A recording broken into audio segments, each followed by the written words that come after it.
I said to my wife, when I finish rugby, I'll find something to give me a lot of time to spend around the family. And yeah, I came across Jim's group, and particularly Jim's mowing, and did a lot of research on it, and it was just a perfect fit for me. So today joining me is Nemani and Nadolo, and you might recognise Nemani if you're a rugby fan. I was quite surprised when you started following Jim's group on Instagram. Who's this blue tick? I looked and going, gee whiz, we've got this rugby superstar here. And obviously we're in Victoria, so it's an AFL sort of country, but people who follow rugby will know who you are. It's a pleasure to have you here, mate. You've been a breath of fresh air all week. All the staff have been saying you're a lovely man. And yeah, so obviously you're down here to do a new Jim's group franchise. So what was it about Jim's and Jim's mowing in particular that brought you here?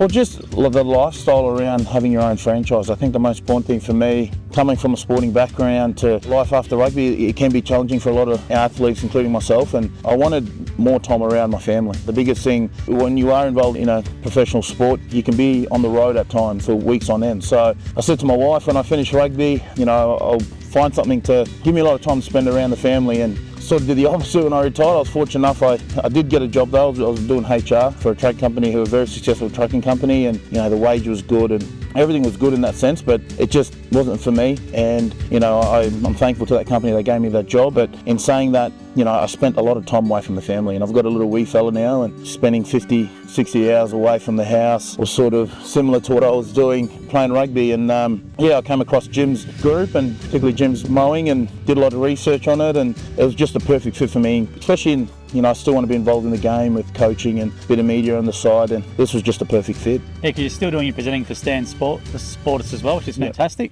Yeah, 100%. So I'm doing a bit of freelancing now, media with a bit of them, but also with the Sky Sports in Fiji as well. So for me, it was sort of going to be hard doing it while I was working in an office, and something like Jim's mowing, or this having my own franchise, was probably the most important part of why I did it, was spending time around the family and having those flexible hours where I can be able to do other things. So it was a no-brainer, but in saying that, I did my research and spent a lot of hours watching yourself and a few other guys on YouTube and listening to their stories, and that's what got over the line, I think, doing my research.